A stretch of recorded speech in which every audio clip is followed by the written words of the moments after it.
Welcome to new TV Telugu. Megastar Chiranjeevi ప్రస్తుతం full సంతోషంలో ఉన్నారు. సంక్రాంతి పండుగను సందర్భంగా ఆయన నటించిన మనశంకర్ వరప్రసాద్ గారు ప్రేక్షకుల ముందుకు వచ్చింది.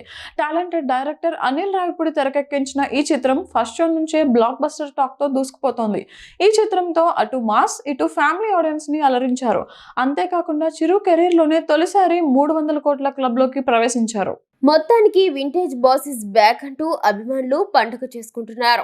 ఈ విజయంతో చిరు నెక్స్ట్ ప్రాజెక్టు పై అంచనాలు భారీగా పెరిగాయి. కాగా ఈ చిత్రంలో విక్టరీ వెంకటేష్ గెస్ట్ అపీరెన్స్ ఇవ్వగా, lady super star Nayanthara heroine గా నటించింది. కేథరిన్ ముఖ్య పాత్ర పోషించగా, భీమ్స్ సిరిలియో సంగీతం సమకూర్చాడు.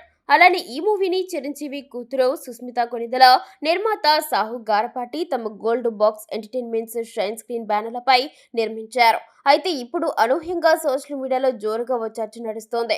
మెగాస్టార్ చిరంజీవి మూవీలో ఆ నటి ఉంటే హిట్ పక్కా అంటూ కామెంట్స్ చేస్తున్నారు. దీంతో ఆ నటి ఎవరా అని అంతా తెగ కామెంట్స్ చేస్తూ డిస్కషన్ చేస్తున్నారు. మెగాస్టార్ చిరంజీవి సినిమాల్లోకి తిరిగి వచ్చిన తర్వాత వరుసగా ఇది మూడో విక్టరీ. ఖైదీ నెంబర్ 150, వాల్తేర్ వీరయ్య, మణిశంకర్ వరప్రసాద్ గారు సినిమాలు బాక్సాఫీస్ వద్ద బ్లాక్ బస్టర్ గా నిలిచాయి. మిగతా సినిమాలు ఆశించిన స్థాయిలో మెప్పించలేకపోయాయి.